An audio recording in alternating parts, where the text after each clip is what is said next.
Welcome everyone to the 4th annual Rad Dirt Fest, where the red bricks of downtown Trinidad meet the Spanish peaks of Colorado's southern plateau. The rad belongs to Trinidad. Every time I'm out here, I'm like, oh, this is so cool. Man, I love this race. I love this community. It's going to be a great day on the bike.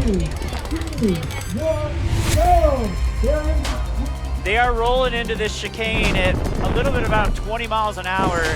Lauren de Crescenzo is the instigator of this pace. Races like the Rad, where it's not just a fitness contest, it's a bit of a chess match. She just keeps it going, man. It's so hard to stick with it. But wait, there's more. I am the guy that everyone looks at. I take pride in that. It is truly a spectacular performance with this lead group. I knew they were going to start playing some games at the bottom of that climb. After 113 miles of racing, the only thing standing in the way of the finish line is that last left-hand turn onto Main Street.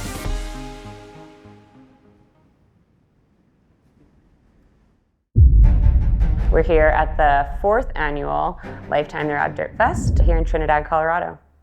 We launched the Rad in 2021, was our first year, after a discovery phase in 2020 during COVID, when the big gravel boom was happening, but there weren't events taking place at that time, and we were looking for the next community that we could invest in and make a difference with together. The Rad belongs to Trinidad, and the community stakeholders, leadership, and local businesses become our partners. They show up to volunteer for us, and without their partnership, the event can't take place. It's been a great economic boom, and it's just another attribute that defines Trinidad as a diverse community.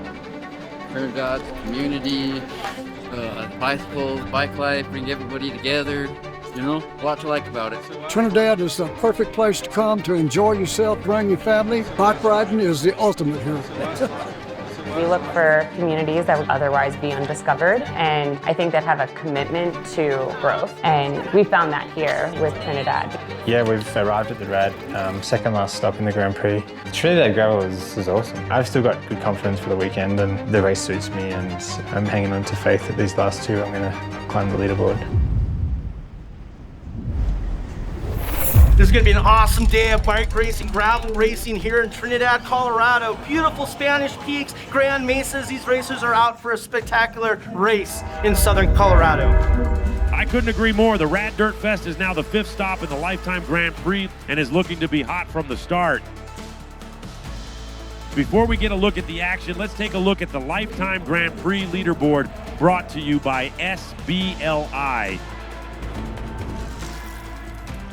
After their race in Schwamigan, the top 3 men are Keegan and Lachlan in 1st and 2nd. Cole and Payson tied for 3rd with 70, 66, and 62 points respectively. And behind them is Matt Mears and Alex Wild to round out our top 5 on the men's side. On the women's side, Sofia is holding on to 1st place with 70 points. Behind her with 66 points, Paige Onweller, and with 62 points, Haley Smith. Melissa Rollins and Alexis Skarda are tied for 4th with 60 points. And now we are only moments away from the next stop in the Lifetime Grand Prix presented by Mazda. We'll see. I mean, we'll see very soon as we head out of this steep start, and I think it's going to be aggressive from the gun. So I'll find out very soon. I get a sneaking feeling you guys are going to be hanging out together today. Because we're buddies, we're pals, that's why.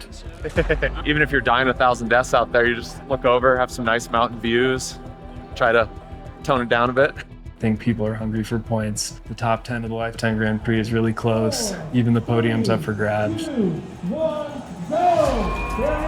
here we go, the elite men are off and rolling with 110 miles of gravel between them and the finish line of the Rad Dirt Fest.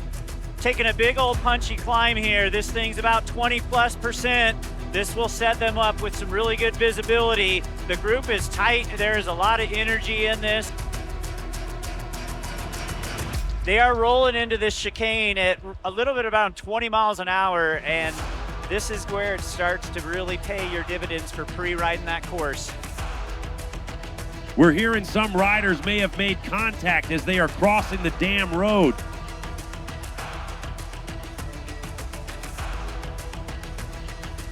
A couple other pros that tangled up. We got 7 riders that were entrapped in this, but nothing major, just a touch of the bars.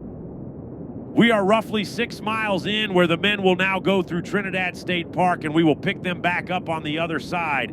For now, let's take it back to the start line, where our elite women are waiting to start their journey towards the Spanish peaks that surround Trinidad.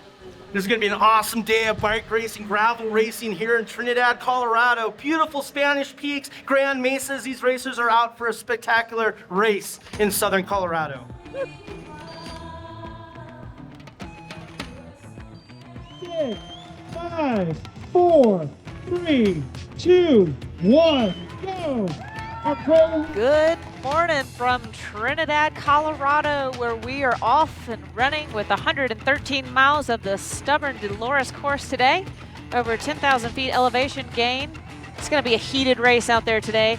It will be a heated race indeed. Our elite women are making their way through the punchy downtown climb. Already within the first miles, leaving town, Anna Hicks on the front, pushing a fast pace, already stringing out the field here. The elite women have now hit the first section of gravel, quickly making their way towards Trinidad State Park. First selection is going to be the double track near Trinidad Lake. We're a couple of miles into the race right now, onto the gravel. Cecily Decker's already been really kind of pushing the pace on these descents a little bit. As the women make their way through the state park, let's send it over to Michelle Duffy to take a look at what challenges these riders can expect from the course today. We start in downtown Trinidad, Colorado, and roll out onto gravel, where the riders then connect with a trail on Trinidad Lake State Park. This is what we call the roller coaster. It's a series of hills across 6 miles. And typically we expect to see the pack kind of stay maintained there before they cross over the highway and begin an 18-mile long climb up to 9,000 feet, reaching grades of up to 18% at times. The riders then descend and then climb up to the highest point at mile 65. Then the course has a screaming descent downhill for many miles and winds its way back to Trinidad Lake State Park, where we expect to see some moves being made. But this is the area that's most susceptible to flatting, as it's the chunkiest part of the course. Riders then connect back on to a gravel section that brings them into town, where they have a series of very steep pavement rolling hills into a screaming descent to the finish line.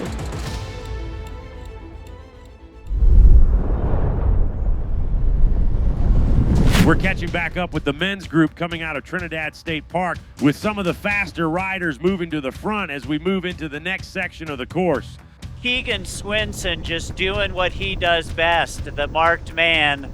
It's a pretty good course for me. It's at altitude, which is good. You know, I always like to ride well at altitude, and I'm from altitude, and I'm just very familiar with it. There's a few other guys that are quite familiar with it and can ride well, and you know who to watch.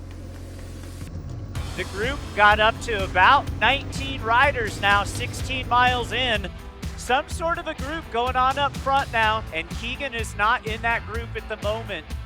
Alex is very smart tactically. So that's fun in the races like the Rad, where it's not just a fitness contest, it's a bit of a chess match. This elite group of 20 riders, pro men, are now back together. Keegan is just calm and collected. He knows what's in store.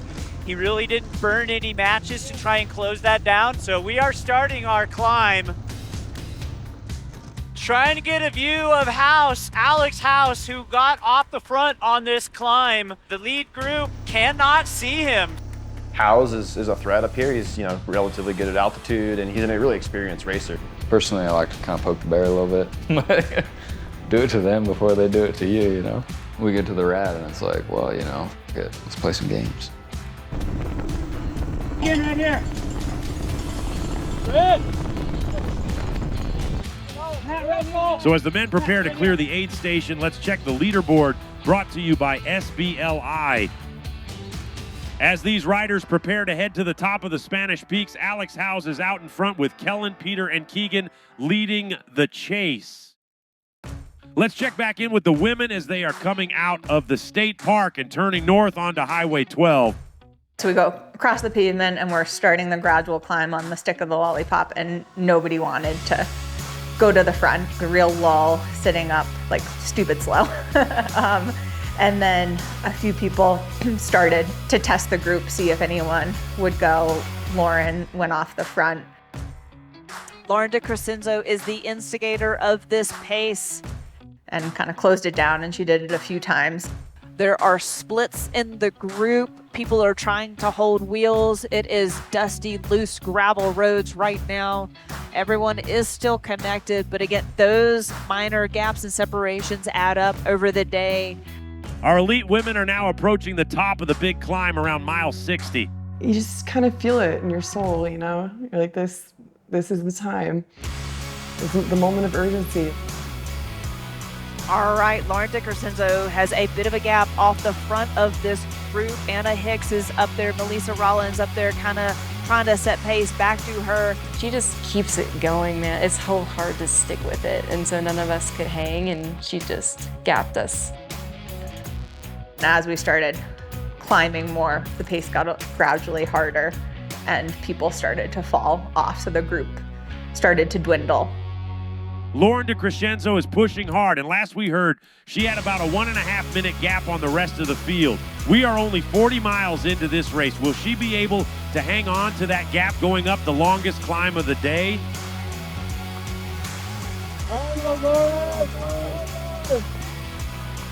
I feel the race really begins in the second half and those big climbs.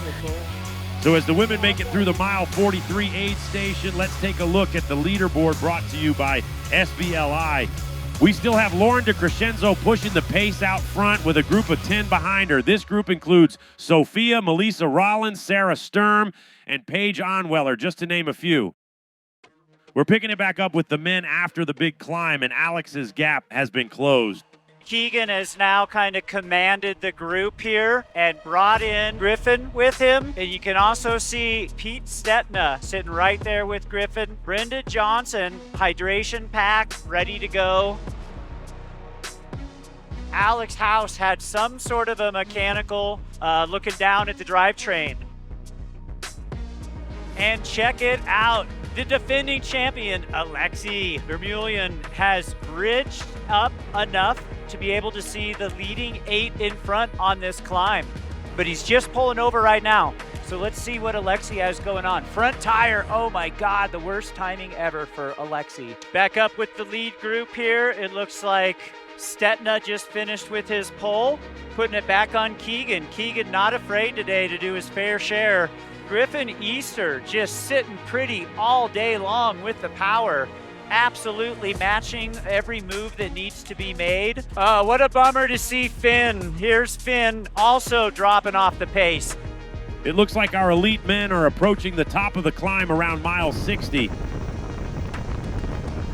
Brendan Johnson seems to be the one that's pace setting this second chase group out on the course. It's a funny race in that we get to the top and then we plummet back down, and that's the two halves of the race.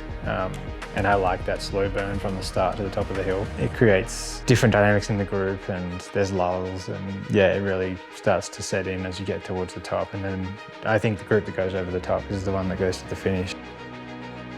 Peter Stetina out front, and he's on the canyon with also Griffin Easter on a canyon, maybe even perhaps some sort of a teammate alliance with Canyon here. It's such a high point after a lot of climbing. I think if you're not in the front, you need to be with a very motivated group and close. It's kind of just 1% downhill, where that's like your Matt Beers types can just roll a big gear. And if you're in the front, you have to be motivated and have a lot of cohesion to work together to maintain what you've created.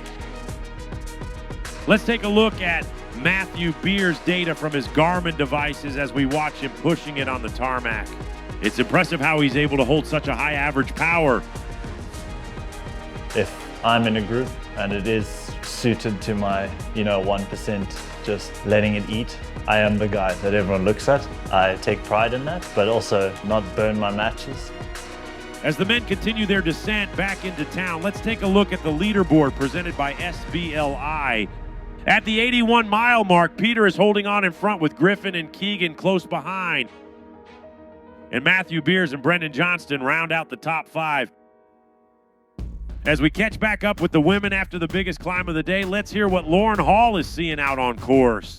All right, just getting a good look at Lauren right now with a significant gap. She's got over a 3.5-minute lead right now on the chase group. Looking really good, you know, like this lady knows how to suffer like nobody else.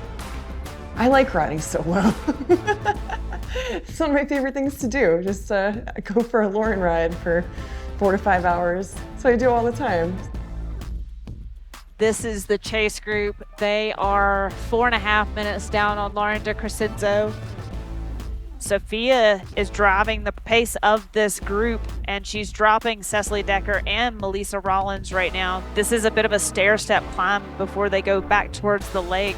As this group attempts to cover the gap to Lauren de Crescenzo, let's take a quick look at Alexis Skarda's Garmin data to see what it takes to get over these punchy climbs. Will these three be able to keep pushing the pace and bridge up to Lauren? This has been a race of attrition all day for the entire field. I have nothing to lose. I'm not going for the overall in the Grand Prix anymore. I'm just going for individual wins. I mean, I got a backup plan. I could always go back to work. So, nothing to lose any day. I just want to go out there and have a good time. Sarah is pushing forward, dropping Cecily.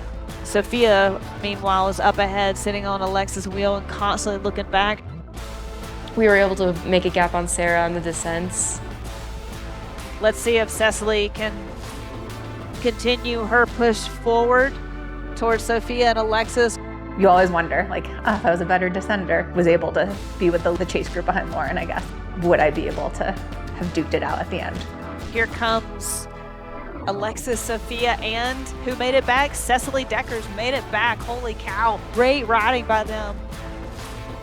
Lauren de Crescenzo getting a sense for how she's doing up here solo.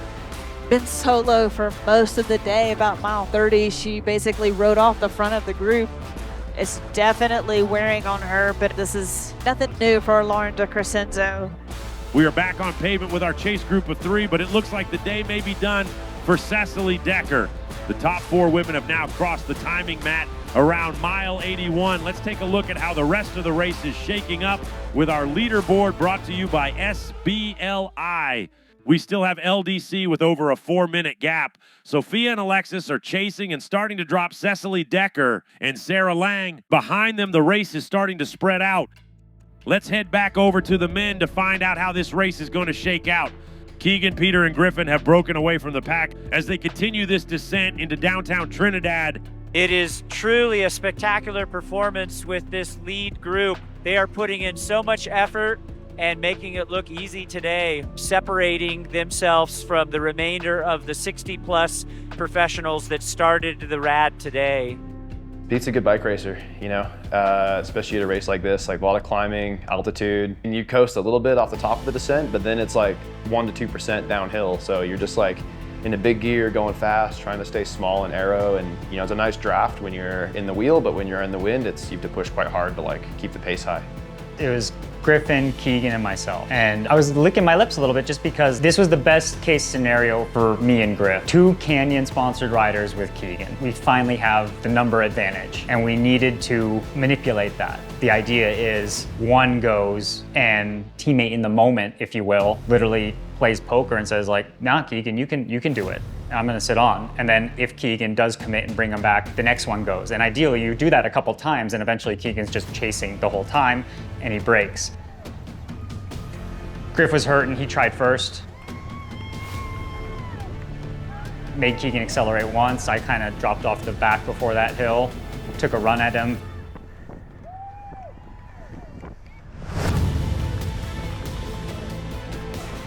I knew they were going to start playing some games at the bottom of that climb, and I saw them chatting. I was like, I bet Griffin will launch first and cover that, and then Pete went and then covered Pete. To his credit, he knew what was happening. He tried, man. Like, you have to try. So, proud of that race. I knew the course suited me well, and just came in to try and handle business and get it done. So there you have it. Keegan holds off the late push to take the top spot with Peter coming in second and Griffin holding on to third. Matthew Beers came in fourth and Brendan Johnston rounded out the top 5. Oh man. Last year was a little better, but this race is hard, and if you don't make it over the top in the front, then yeah, it's hard to get back. Here's the leaderboard brought to you by SBLI for the rest of the men's field. Finn Gullickson comes in 6th, Kellen Caldwell in 7th, Julian Gange in 8th, Henry Nelson in 9th, and Russell Finsterwald rounds out the top 10. Alex Wild landed in 11th, Kyle Trudeau in 12th, and early leader Alex Howes ended up in 14th. And now we head back over to the women. Last we heard, LDC was out to a substantial lead. Let's check back in as these athletes have their sights set on the finish line. All right, you guys, we are here at the Trinidad Lake trying to get a bead on Lauren de Crescenzo coming in. We're just checking out our Garmin right here just to get a sense of how soon she's going to be to us. But essentially, Lauren should have this wrapped up coming into the finish. A significant gap coming back into Trinidad. And now we see Sofia and Alexis Skarda have exited the state park without Cecily in sight. It seems they really pushed the pace through that section and have opened up their gap even more. But the question remains, do they have enough in the tank to catch Lauren de Crescenzo before the finish of the Rat Dirt Fest? To save something in the tank for this 30 to 45 second climb right here at the end of a 113-mile day. Oh, man, just the telling signs on their legs, on their face, their body. There's just salt all over their kit. The end is really tough because it's easy to settle, right? It's easy to be like, it's not worth it. I'm just gonna take it back a notch because I'm hurting so much. And like when you've been racing for 6 hours, I think it's easier to kind of think that way. Oh, but wait, there's more. Oh, man. People are walking their bikes up here. It's brutal. Oh my gosh, come on you guys. You're really gonna put this right back at the finish of this race. Holy cow. Lauren is now making her way around the final turns and pushing towards the finish line. She is almost back to the red brick roads of downtown Trinidad and looks to still have over 4 minutes on Sofia and Alexis. What a phenomenal day for Lauren de Crescenzo. Winning every time she races here at the Rad. Let's welcome Lauren de Crescenzo. It's been a rough few last races, but this feels really good. Sofia has really good punch at the end of races. I think she's able to attack when everyone's feeling tired, and she knows when people are tired, and she attacks at the right moment.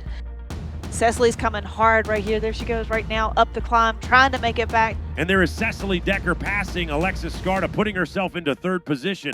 She has been fighting all day long, and it is coming down to the wire. And it looks like Sofia will just be able to hold off Cecily for a 2nd place finish. Cecily comes across the line in 3rd with Alexis Skarda finishing 4th. Good job! It has been an amazing day of racing for what is the 5th stop of the Life Time Grand Prix presented by Mazda. Here is today's leaderboard for the rest of the field, brought to you by SBLI. Melissa Rollins hangs on for 5th with Sarah Lang taking 6th, Paige Onweller in 7th, Aaron Huck, Anna Hicks, and Sarah Sturm will round out our top 10 respectively. Whitney Allison takes 11th, Haley Smith in 12th, followed by Cecile, Emily, and Caroline. Now let's go to the finish line where the riders have gathered to celebrate a great day of racing. Oh, what collarbone? Who needs a collarbone? It's almost healed. I was like, dude, the only way we can do something in the canyon, they'd be pissed if we didn't. Like, we got to 1-2 them. You know, honestly, I'm just super happy on the day. I think I locked up the Grand Prix overall. And I'm in pain. I'm tired. I want to sleep. Disappointed, but also like proud of myself for doing it and being out here and being close. Pete kind of said, well, it's got a bit of a road racing vibe, but it's also hard. In the end, I think, the strongest guys will always kind of rise to the top. It just felt right at the time. I was like, you know what? Now. I think that's what's so like addictive about this is you walk away from a race and you're like, these are the things I did well. And these are the things that I can improve, and you just kind of come away with this list, and I think it lights a little bit of a fire. And with another race down, here's your SBLI leaderboard with the updated standings for the Lifetime Grand Prix. On the men's side, Keegan Swenson still holds on to first place with 105 points. Payson McKelvin still in second with 91, and Matt Beers moves up to third with 89 points. Behind them is Cole Patton in fourth. Lachlan moves down to fifth, and Alex Wild is in sixth place. On the women's side, Sofia is still in front with 103 points. Paige Onweller is sitting in second with 90, and Alexis Skarda has moved into third place with 89 points. And in fourth and fifth, we have Melissa Rollins and Haley Smith. And that's going to do it for us here at the Rad in Trinidad, Colorado. We are only 3 weeks away from Big Sugar Gravel, the finale of the Life Time Grand Prix presented by Mazda. Until then, I'm Bill Elliston here with Lauren Hall and Nat Ross, the Lifetime Events team, and the Cole Collaborative Production team, saying thank you and see you on October 19th in Bentonville, Arkansas.